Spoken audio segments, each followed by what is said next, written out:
नमस्कार, मैं हूं गायत्री। वक्त हो गया है आपको पहाड़ का फुल अपडेट देने का। दिन भर की हर बड़ी खबर एक ही जगह सिर्फ 10 मिनट में जान लेते हैं हमारे सुपरफास्ट बुलेटिन में, जिसका नाम है यूके न्यूज एक्सप्रेस। केदार घाटी में आई आपदा के बाद छठे दिन भी रेस्क्यू अभियान जारी रहा। सरकार का दावा है कि केदारनाथ मंदिर मार्ग और घाटी में फंसे सभी यात्रियों को रेस्क्यू टीम ने सुरक्षित बाहर निकाल लिया है।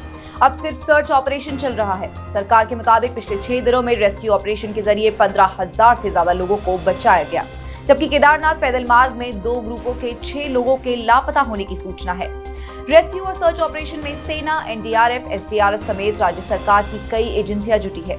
रेस्क्यू ऑपरेशन में वायु सेवा के MI-17 और चिनूक हेलीकॉप्टर की भी मदद ली गई। केदार घाटी में आई आपदा से तबाह केदारनाथ पैदल मार्ग को फिर से शुरू करने के लिए सेना की टीम लगातार जुटी है। पैदल मार्ग पर जहां सड़कें वॉश आउट हुई हैं, उन्हें दुरुस्त करने का काम किया जा रहा है। इसके साथ ही बैली ब्रिज बनाने का भी काम हो रहा है। मुख्यमंत्री पुष्कर सिंह धामी ने रुद्रप्रयाग जिले में भारी बारिश और बादल फटने के बाद आई आपदा से प्रभावित इलाकों का निरीक्षण किया। हेलीकॉप्टर से हवाई निरीक्षण कर भी हालातों का जायजा लिया। इसके बाद आपदा पीड़ित लोगों से मुलाकात की। रुद्रप्रयाग जिले में रेस्क्यू ऑपरेशन का अधिकारियों से अपडेट भी लिया। समीक्षा बैठक कर मरम्मत और पुनर्निर्माण कार्य तेज करने को कहा। 7 अगस्त यानी कि कल से शुरू होगी बाबा केदारनाथ की हेली यात्रा। ये बड़ा अपडेट खुद सीएम पुष्कर सिंह धामी ने दिया है। आपदा के बाद रोकी गई केदारनाथ की हेली यात्रा बुधवार से शुरू हो जाएगी, तो पैदल यात्रा 1 सप्ताह में शुरू होगी। सरकार हेली यात्रा में 25% छूट की भी यात्रियों को सुविधा देगा। उत्तराखंड में आपदा को लेकर कांग्रेस लगातार धामी सरकार पर हमला बोल रही है। बांधवानी पहुंचे कांग्रेस नेता और प्रदेश उपाध्यक्ष धीरेन्द्र प्रताप सिंह ने धामी सरकार पर निशाना साधा है। धीरेन्द्र प्रताप सिंह ने तंज कसते हुए कहा कि सीएम धामी सिर्फ शोबाजी के मास्टर हैं। जिस तरह से फिल्मों में अभिनेता राज कपूर शोबाजी करते थे, उसी तरह से सीएम भी उत्तराखंड के दूसरे शोबाज मास्टर है। धीरेन्द्र प्रताप ने आपदा के नाम पर लोगों को गुमराह करने का आरोप भी लगाया है। ये भी कहा कि सरकार गंभीर होती तो आपदा से बचाव के ठोस इंतजाम करती और दोबारा इतना बड़ा नुकसान नहीं होता।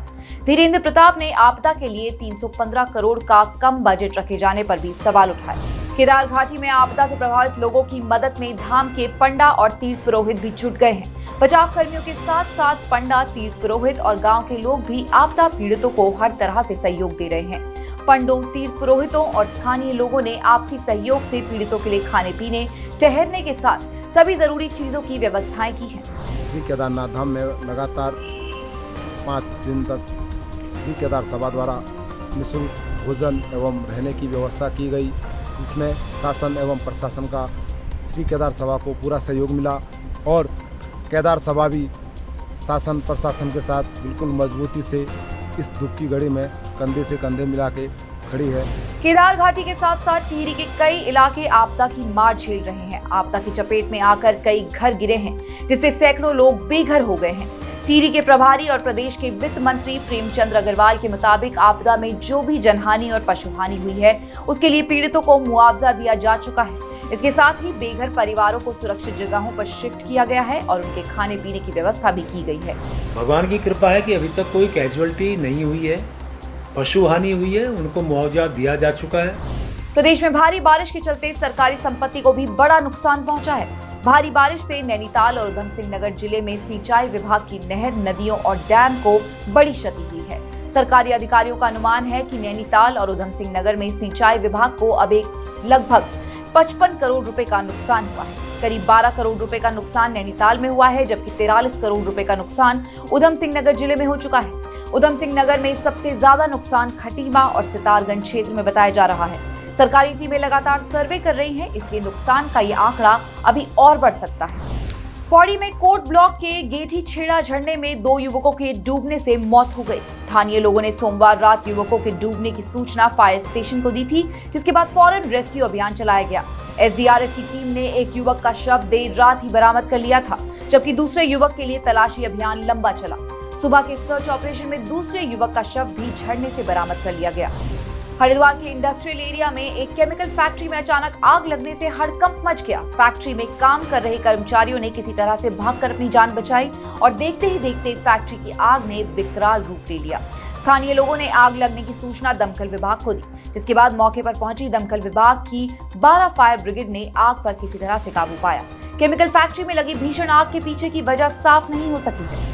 मसूरी के झड़ी पानी मार्ग पर स्कूल के पास खुली शराब की दुकान के लाइसेंस को निरस्त किया जाएगा। इसके लिए मसूरी के एसडीएम दीपक सैनी ने कार्रवाई शुरू कर दी है। दीपक सैनी ने बताया कि मसूरी के झड़ी पानी मार्ग पर निर्मला स्कूल के पास शराब की दुकान खुलने के बाद कई शिकायतें मिल रही थी। जांच करने पर पाया गया कि स्कूल से शराब की दुकान से दूरी 75 मीटर है, जबकि कानून कहता है कि स्कूल और शिक्षण संस्थानों से शराब की दुकान की दूरी 100 मीटर से कम नहीं होनी चाहिए। एसडीएम के मुताबिक शराब की दुकान खोले जाने में कई दूसरे नियमों को भी ताक पर रखा गया है, इसलिए अब शराब दुकान के लाइसेंस को रद्द करने की प्रक्रिया शुरू कर दी गई है।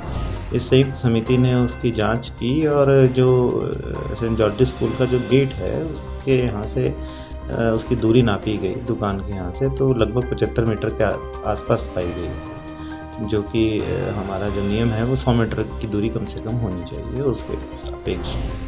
मुंबई की तर्ज पर अब उत्तराखंड पुलिस के मालखाने भी हाईटेक होने वाले हैं। हाईटेक मालखानों को एविडेंस मैनेजमेंट सेंटर के नाम से जाना जाएगा। इनमें मुकदमों से संबंधित साक्ष्य और माल का रखरखाव किया जाएगा। दरअसल आपराधिक घटना के बाद मौके से बहुत से साक्ष्यों को पुलिस इकट्ठा करती है। इन साक्ष्यों के रखरखाव में अक्सर बहुत सी मुश्किलें आती हैं, इसलिए माल खानों को हाईटेक बनाने की योजना पर काम चल रहा है। इसके लिए मुंबई के एडवांस मैनेजमेंट सेंटर की व्यवस्था और डिजाइन पर रिसर्च किया जा रहा है और मुंबई पुलिस की मदद भी ली जा रही है।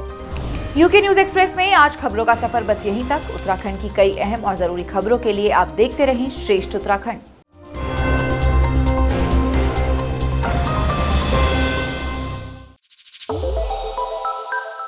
श्रेष्ठ उत्तराखंड पर खबरों से जुड़े रहने के लिए चैनल को सब्सक्राइब और लाइक करें, बेल आइकन दबाएं और देखते रहें श्रेष्ठ उत्तराखंड।